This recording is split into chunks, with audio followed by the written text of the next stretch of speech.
Fala aí galera, beleza? Sejam bem-vindos aqui a mais um vídeo do canal. Eu sou o Luiz Antônio, especialista em investimentos. O vídeo de hoje é importante, ele é um ensaio para um novo quadro aqui do canal, um quadro de abertura semanal, então não deixa de comentar para mim o que é que você achou, se é que você quer que eu continue trazendo esse tipo de vídeo. No vídeo de hoje eu vou falar o panorama do que é que a gente está vendo aí no mercado financeiro, no mercado de fundos imobiliários, e eu vou aproveitar para mostrar também a carteira recomendada para janeiro do BTG Pactual. Claro, nunca é uma recomendação de investimentos, é mais para você tomar como base aí para fazer os teus próprios estudos, tomar suas próprias decisões. Então já deixa aquele like maroto aí para que o YouTube perceba que esse vídeo aqui tem certa relevância e possa mostrar para mais pessoas e mais pessoas poderem assistir esse vídeo. Se inscreve no canal se você chegou até aqui e está interessado em receber mais conteúdo sobre fundos imobiliários, é o que eu falo mais aqui no canal, mas vou começar a tratar um pouco mais dessa parte. Eu não sou economista, mas vou começar a tratar um pouco mais dessa parte macroeconômica para que a gente possa tomar nossas decisões de investimentos mais embasadas. Bom, toda segunda-feira o Banco Central ele divulga o boletim Foco, que a gente usa como referência, não quer dizer que vá acontecer exatamente aquilo que o mercado está prevendo, está esperando, né? Mas a gente usa assim como uma referência para as tomadas de decisões. Eu sempre coloco ele lá no meu Instagram.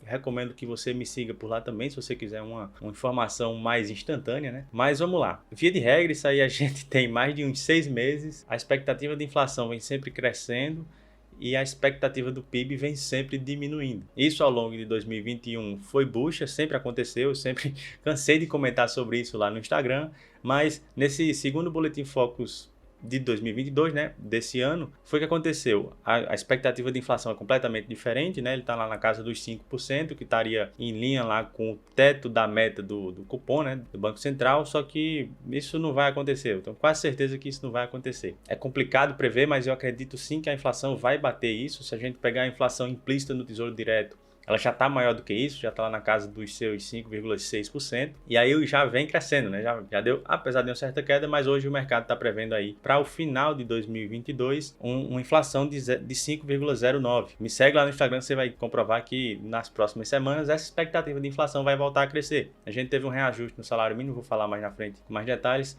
sobre essa parte de inflação, mas só o reajuste no salário mínimo já dá uma pressionada na elevação dos preços, porque o pessoal, todo mundo precisa passar esse reajuste e não dá para pagar a conta sozinho, né? Sempre quem paga a conta é o consumidor final. Eu não sei vocês, comenta aqui para mim embaixo, porque janeiro agora tá chegando uma porrada de reajuste. Minha academia reajustou, vai ter reajuste no aluguel, vai ter, com certeza sempre tem, vai ter reajuste no IPTU, no IPVA, vai ter reajuste, tá tendo reajuste em vários tipos de serviços que eu consumo. Eu quero saber de vocês se você está sentindo no bolso a inflação pegando agora logo no começo de 2022. E aí para 2022 o mercado tá prevendo um crescimento do PIB, que nem é um crescimento, vai 0,29%, é quase estacionado, né? Não é quase um crescimento. Mas esse é o pior dos mundos, é o pior dos cenários. A inflação não dá trégua mesmo com um crescimento econômico lá embaixo, ou mesmo um decrescimento, é o que a gente chama de estagflação. A economia não cresce e a inflação continua descontrolada. Eu fiz um vídeo falando um porquê das altas dos fundos imobiliários, onde eu falo um pouco sobre essa questão de inflação e descontrole de inflação. Eu vou deixar aqui no card para você assistir. Eu também mostro lá a carteira recomendada do Banco do Brasil para aproveitar o vídeo. E aí, mesmo com crescimento com atividade econômica baixa, prevista para 2022, a gente não sabe até que ponto o Banco Central vai deixar ou não de subir os juros, né? Tem a questão mundial também, tem os juros dos Estados Unidos para a gente ficar de olho, tem inflação mundial. Vou falar mais nesse vídeo, então fica comigo até o fim. Também já falei várias vezes, é ano de eleição, e só por ser ano de eleição, aqui no Brasil já é motivo para muita gritaria no mercado financeiro. Sobretudo esse ano, a gente, por questões de pandemia, por questões de tudo, a gente não pode tirar o olho do cenário fiscal. Isso porque ano de eleição é uma tentação muito grande para o governo aumentar os seus gastos, porque, enfim, ele vai agradar mais eleitores. Só que para as contas públicas isso não é tão legal. O Ibovespa começou a semana em queda, né? Se bem que deu uma recuperada, e FIX terminou o dia em alta, uma alta de 0,5%. A gente teve hoje uma queda do dólar, no final do dia ele voltou a subir mais um pouquinho, mas muita coisa mesmo para ficar de olho.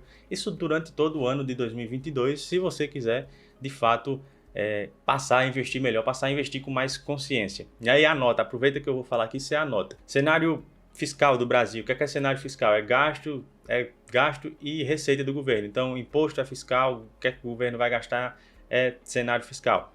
Precisa ficar de olho nisso. Por quê? Um descontrole nos gastos afeta as contas públicas, afeta a confiança do governo no exterior, fora, em relação aos investidores, né? Isso é ruim para a economia do país, a questão da confiança. A gente tem também inflação, precisa ficar de olho nela. Primeiro, porque ela afeta no teu bolso. Quando a gente pega para fundos imobiliários, a inflação ela vai lá impactar nos rendimentos dos fundos imobiliários de papel. Isso também taxa Selic, né, a taxa de juros brasileira, taxa de juros dos Estados Unidos também vai afetar a gente. Eu vou falar um pouquinho mais na frente, mas precisa ficar de olho nisso também. E não adianta, não tem pra onde correr, tem que ficar de olho também em pesquisa eleitoral, porque eu não quero saber se você vai votar no candidato A, B, C ou D, qual é o candidato que você gosta mais, se você é de esquerda ou de direita, qual é a sua ideologia. Se você quiser ser um investidor consciente, você precisa ser pelo menos racional, porque o dinheiro ele é racional, o dinheiro não aceita desaforo. Então você tem que estar acompanhando quem é que tem mais chances de ganhar, independente em quem que você vai votar, e o que é que essas pessoas estão falando sobre a questão da economia. As notícias, as mensagens não são tão animadoras, mas precisa ficar de olho nisso. Eu acredito muito que o páreo desse ano vai ser definido por questões econômicas. Mais do que nunca, o Brasil tem sofrido economicamente devido à pandemia, aumento da pobreza. A gente tem toda uma questão social daqui que termina influenciando muito como as pessoas percebem a economia, o próprio bolso, enfim, e como elas votam. Tem que ficar de olho nisso tudo para você talvez antever algum movimento aí e se posicionar com antecedência para proteger teu patrimônio, teu capital e não perder dinheiro. Quando a gente olha cenário interno, né, cenário brasileiro, a preocupação da vez no cenário fiscal é o reajuste que o presidente aí quer dar para os servidores públicos. É positivo para o presidente ele conquistar mais eleitores, né? Se ele está dando reajuste, está aumentando o salário lá, o cara vai estar mais propenso a votar no candidato. Só que para as contas públicas, como eu já falei, não é tão legal. Isso é a preocupação dessa semana. A gente já nem superou, mas já passou a questão lá dos precatórios. Fica tranquilo que daqui a uma semana, um mês, vai ter outro tipo de preocupação com o cenário fiscal. Você precisa estar acompanhando isso, eu posso trazer aqui no canal também. Teve aumento do salário mínimo já em linha com a inflação, em linha com o IPCA, o que não acontece há um bom tempo. Tem seu lado bom e tem seu lado ruim, né? Porra, todo mundo merece ganhar melhor, né? O salário mínimo aqui no Brasil é uma bosta. Em compensação, a economia sente isso, a gente já está vendo isso aí, sentindo isso aí nos reajustes de serviço, como eu falei no começo do vídeo. Na tentativa também de controlar a inflação, porque a gasolina pesa muito, na verdade, né, na questão da inflação aqui no Brasil, e aí a maioria dos governadores dos estados decidiram congelar o ICMS para o combustível até o final desse mês de janeiro. Isso, claro, é ano de eleição, todo mundo quer ficar bem na fita, né? Ninguém vai querer tá saindo como vilão, fica culpando o outro, o governo federal fica culpando o governo estadual, e isso não leva a nada. No cenário internacional, como eu falei, tem que ficar de olho nos Estados Unidos, é a maior economia global, fica de olho um pouco na China também, mas principalmente nos Estados Unidos, na questão da elevação de juros, que já está prevista para, pelo menos estão esperando que já comece a elevar em março, mas o que o mercado está sentindo agora é que essa elevação vai ser um pouco menor do que o esperado. A gente teve lá dados fracos no varejo dos Estados Unidos, aí o pessoal está achando que a política monetária para esse ano vai ser um pouco mais branda. Teve também a divulgação de uma inflação mais em linha com a expectativa, só que, querendo ou não, ainda deu 7% a inflação dos Estados Unidos lá para o ano de 2021, o que pode parecer pouco quando a gente olha o cenário do Brasil, mas para um país rico como os Estados Unidos, desenvolvido, é uma inflação alta. E por que é que tem que ficar de olho? O que é que os juros nos Estados Unidos tem a ver com o fundo imobiliário aqui, tem a ver com as ações aqui, tem a ver com nossos investimentos aqui? Pensa comigo, você preferiria investir o teu dinheiro, emprestar o teu dinheiro para alguém que você tem mais certeza que vai te devolver esse dinheiro ou para alguém que você não tem lá tanta confiança? Funciona da mesma forma com os investidores gigantes, né? Os grandes investidores, os megas investidores. Eles preferem muito mais colocar o dinheiro deles nos Estados Unidos, que é um país mais seguro, por infinitos motivos, eu acho que eu não preciso estar falando aqui, do que em mercados emergentes. Quando os Estados Unidos elevam os juros dele lá, acontece a fuga de capital dos países emergentes para a segurança lá do tesouro norte-americano. Se acontecer o esperado desse aumento, né, da taxa de juros lá não ser tão alta quanto se vinha esperado, os mercados emergentes ainda ficam um pouco mais atrativos, porque também vão subir os seus juros, e aí a gente talvez sinta o que se esperava que fosse ser mais forte, mas de forma mais abrandada. E também a questão do dólar, se existe a fuga de capital do Brasil, o dólar tende a subir, isso de fato volta a pressionar os preços, volta a subir os preços e aí a gente tem mais inflação. Isso no mundo todo, o dólar vem perdendo força. No Brasil não foi diferente, como eu já falei, vem caindo aí nos últimos dias. Uma queda aí de aproximadamente 3 meses nos últimos dias. Eu estou olhando para baixo porque eu estou com minha filhinha aqui com minhas anotações. Mas não nos enganemos, qualquer alta no cenário de juros lá norte-americano impacta negativamente aqui sim. O Brasil não tem para onde correr com isso. E aí, para se proteger disso tudo, para se proteger de inflação, de cenário de alta de juros, o que é que você pode fazer? Né? Você pode, o mais óbvio, né, precisa ser dito, investir em dólar. Se você ainda não investe, é interessante que você faça isso. Não é uma recomendação de investimento, porque como é que você vai investir em dólar, mas é interessante essa exposição ao dólar. Fundos imobiliários está aí também para te proteger no longo prazo da inflação. Você tem também os títulos públicos do governo federal aqui no Brasil, que protegem também da inflação. Isso no longo prazo, você precisa fazer esse investimento bem planejado, porque você corre risco de perder dinheiro no curto prazo no cenário de alta de juros. Se você não está entendendo nada, comenta aqui para mim que eu posso fazer um vídeo mais detalhado sobre Tesouro Direto PCA+. Mas para o vídeo não ficar tão longo, vamos lá trazer a carteira de recomendado de fundos imobiliários para janeiro do BTG Pactual, não como uma recomendação minha, mas talvez como uma fonte de inspiração para você estudar, buscar os seus próprios investimentos. Falando muito rapidamente, para o vídeo não ficar tão longo, no cenário global da carteira, ele está diminuindo exposição nos fundos de logísticas e aumentando exposição nos fundos de papel, logicamente para se beneficiar desse cenário de alta de juros e inflação também alta, que favorece os fundos imobiliários de papel. Você deve estar cansado de ouvir isso. O BTG, só corroborando aqui o que eu falei, o BTG também considera que o risco inflacionário para 2022 continua alto. E aí, falando de novo do panorama de fundos imobiliários 2021, os fundos de papéis, o setor de CRI, né, de recebíveis, foi o único setor que terminou o ano positivo, fechou aí com alta de 11,3%, dando um banho no IFIX aí, que terminou em queda de 2,3% ao ano. Os FOFs, né, os fundos de fundos, foram os que mais sofreram. Eles tiveram aí uma queda no ano de 2021 de 15,8%, quase 16%, o que gerou aí muita oportunidade. Quem aproveitou, aproveitou. Quem não aproveitou, dá para aproveitar, mas ainda um pouco menos, porque já voltou a subir. Os fundos imobiliários estão subindo aí quase 10% aí nos últimos 45 dias, 50 dias.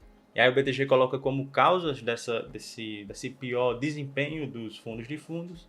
Primeiro porque fundo de fundo, ele vai lá representar uma média da performance do setor de fundos imobiliários. Né? Os FOFs são fundos imobiliários que investem em outros fundos imobiliários. Se todos os fundos imobiliários estão caindo, não vai acontecer diferente com os FOFs. E segundo, pela essa enxurrada de novos investidores, isso quem está falando é o BTG Pactual, essa nova enxurrada de investidores em fundos imobiliários, inexperientes, iniciantes, como eu falei, que não conhecem tanto, não sabem tanto precificar os fundos imobiliários, e aí quando vê caindo, começam a vender as suas cotas, e isso gera um efeito manada e justifica aí essa queda mais acentuada dos FOFs, que são, acredito que sim, para iniciantes, para quem não está querendo acompanhar tanto o mercado, é uma forma de iniciar nos fundos imobiliários, só que isso precisa ser feito, né, com a mentalidade correta, com o mínimo de estudos, para você entender essa dinâmica de mercado de sobe e desce e não estar perdendo dinheiro com isso. Mas vamos lá para a bendita da carteira do BTG Pactual.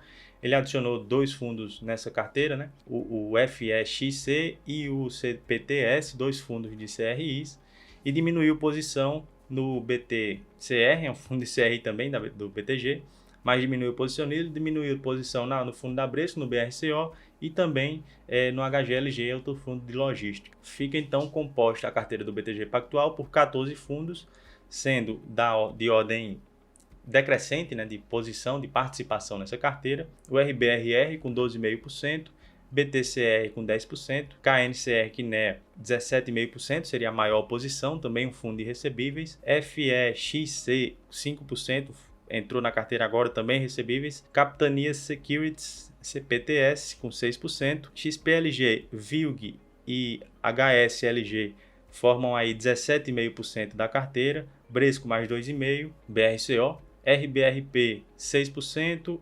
BRCR também de lajes corporativas 5%, RCRB 8%, HGRE 5% e o único representante de shoppings é o VISC 11 com 5% da carteira.